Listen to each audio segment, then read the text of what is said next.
नमस्कार बच्चों, कैसे हैं आप सभी को रामनवमी की हार्दिक शुभकामनाएं। आई होप आपने मेरा पुराना वीडियो देखा होगा, पहला वीडियो। अब मैं आपके लिए लाई हूँ पाठ अध्याय का दूसरा वीडियो। इसे आप मन लगाकर और ध्यानपूर्वक देखिए।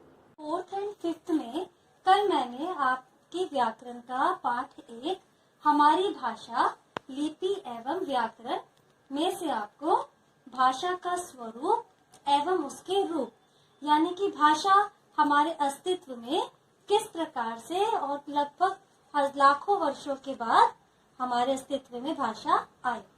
भाषा के रूप में आपने पढ़ा था बच्चों, भाषा के 2 मुख्य रूप होते हैं, मौखिक भाषा और लिखित भाषा। उसके बाद हमने बात करी थी बोली, किसी क्षेत्र विशेष में बोले जाने वाली भाषा को हम बोली कहते हैं। मातृभाषा यानी कि जो भाषा हम अपने घर परिवार के सदस्यों के साथ प्रयोग करते हैं उसे हम मातृभाषा कहते हैं। राष्ट्रभाषा यानी कि एक पूरे देश की भाषा, और राजभाषा यानी कि सरकारी कामकाज में प्रयोग किए जाने वाली भाषा। इसका आपने कल पाठ पढ़ा था। आज हम पढ़ेंगे भारत की प्रमुख भाषाओं के बारे में। किसके बारे में पढ़ेंगे आज हम? भारत की प्रमुख भाषाओं के बारे में। तो भारतीय संविधान में विभिन्न प्रदेशों की इन 22 भाषाओं को मान्यता दी गई है। कौन कौन से प्रदेश हैं वो? असमिया, ओडिया, उर्दू, कन्नड़, कश्मीरी, कोंकणी, गुजराती, डोंगरी, तमिल, तेलुगु, नेपाली, पंजाबी, बांग्ला, बोडो, मणिपुरी, मराठी, मलयालम, मैथिली, संथाली, संस्कृत, सिंधी एवं हिंदी। भारत की ये 22 भाषाएं हैं जिनको कि भारतीय संविधान में स्थान प्राप्त किया गया है। ये तो आप समझ गए ना। भारत की राष्ट्रभाषा कौन सी होती है? हिंदी। भारत की राजभाषा कौन सी है? हिंदी। और हमारी मातृभाषा तो कोई भी हो सकती है, पंजाबी, बंगाली, मराठी, तेलुगु, तमिल, कोई सी भी। ऐसे ही हमारी बोलियां भी कोई भी हो सकती है जो कि हम बोलते हैं अपने क्षेत्र विशेष में। अब भारत की प्रमुख भाषाएं आपने पढ़ी। उसके बाद मैं बच्चों आपको पढ़ा रही हूँ विश्व की प्रमुख भाषाएं। आपको मालूम है मनुष्य एक सामाजिक प्राणी है, उसको एक कार्य के लिए एक देश से दूसरे देश जाना ही पड़ता है, तो इसीलिए उसको विश्व की अन्य भाषाओं की जानकारी होना भी आवश्यक है। जैसे देखिए आपके सामने विश्व की प्रमुख भाषाएं। विश्व में अनेक भाषाएं पढ़ी और लिखी जाती हैं। विश्व के अधिकांश देशों में अंग्रेजी भाषा बोली और पढ़ी जाती है, इसीलिए अंग्रेजी को अंतर्राष्ट्रीय भाषा कहते हैं। कुछ देशों की प्रमुख भाषाएं इस प्रकार से हैं। जैसे देखिए जापान देश में रहने वालों की भाषा जापानी, रूस में रहने वालों की रूसी, चीन में रहने वालों की चीनी, इंग्लैंड में रहने वालों की अंग्रेजी, तथा फ्रांस में रहने वालों की फ्रांसीसी, भारत में रहने वालों की हिंदी, जर्मनी में रहने वालों की जर्मन, स्पेन में रहने वालों की स्पेनिश। तो जिस देश में हम रहते हैं वहाँ की भाषाएं उसी देश की होती हैं और उनका नाम अधिकतर उन्हीं देशों के नाम पर पड़ जाता है। तो आपको अभी तक ये समझ में आया कि भारत की प्रमुख भाषाएं 22 है जिन्हें संविधान में स्थान दिया गया है। विश्व की प्रमुख भाषाएं, कुछ भाषाओं के नाम मैंने आपको बताए हैं अभी, और जिस देश के अलग अलग देश होते हैं तो उनकी अपनी भाषाएं भी अलग होती हैं। अब मैं आपको बताने जा रही हूँ बच्चों, अब मैं आपको बताने जा रही हूँ लिपि के बारे में। किसके बारे में? लिपि के बारे में। देखो, किसी भी भाषा को सीखने के लिए कुछ चिन्ह बना लिए गए हैं जिन्हें हम लिपि कहते हैं। क्या? फिर से किसी भी भाषा को सीखने के लिए कुछ चिन्ह बना लिए गए हैं जिन्हें लिपि कहते हैं।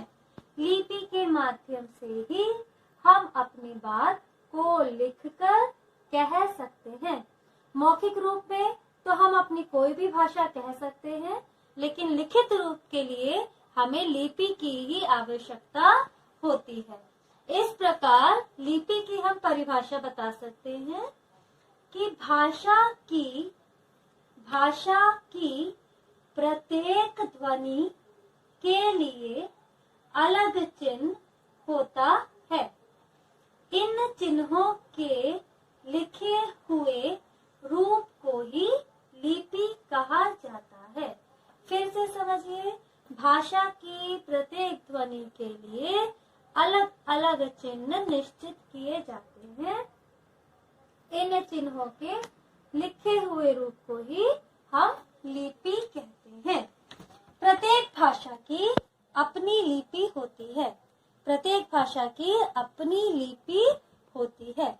जैसे कि देखिए, हिंदी की लिपि देवनागरी, अंग्रेजी की रोमन, संस्कृत की देवनागरी, उर्दू की फारसी, पंजाबी की गुरुमुखी। हिंदी के अतिरिक्त मराठी, गुजराती और नेपाली भाषा भी देवनागरी लिपि में लिखी जाती है। फिर से नेपाली भाषा भी देवनागरी लिपि में लिखी जाती है। आगे की कक्षाओं में आपको देवनागरी लिपि में क्या क्या विशेषताएं होती है, उन सब के बारे में बताया जाएगा। अब आपको मैं बताने जा रही हूँ व्याकरण के बारे में। किसके बारे में? व्याकरण। भाषा के शुद्ध रूप का जो हमें ज्ञान कराता है उसे हम व्याकरण कहते हैं। क्या कहते हैं? व्याकरण कहते हैं। देखिए, भाषा के बोलने, पढ़ने और लिखने में व्यवस्था का होना बहुत जरूरी है। भाषा की व्यवस्था के लिए नियम बनाता है। भाषा के बोलने, पढ़ने और लिखने में व्यवस्था का होना बहुत जरूरी है। भाषा की व्यवस्था के लिए नियम बनाता है व्याकरण। इस प्रकार हम कह सकते हैं, व्याकरण वह साधन है।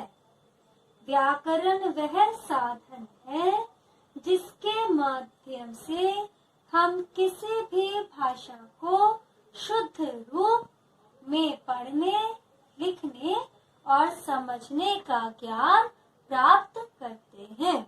तो यानी सीधे शब्दों में बोला जाए तो भाषा के शुद्ध रूप का ज्ञान कराने वाला शास्त्र ही व्याकरण शास्त्र कहलाता है। तो आप सबको ये समझ में आया बच्चों? भाषा का स्वरूप और उसके रूप, बोली, मातृभाषा, राष्ट्रभाषा, राजभाषा, भारत की प्रमुख भाषाएं, उनके नाम मैंने आपको पढ़ाए हैं अभी। विश्व की प्रमुख भाषाएं जैसे जापान की जापानी, लिपि, भाषा को लिखने का माध्यम लिपि कहलाता है। हिंदी की लिपि देवनागरी, अंग्रेजी की रोमन, पंजाबी की गुरुमुखी और व्याकरण भाषा के शुद्ध रूप का ज्ञान हमें कराता है।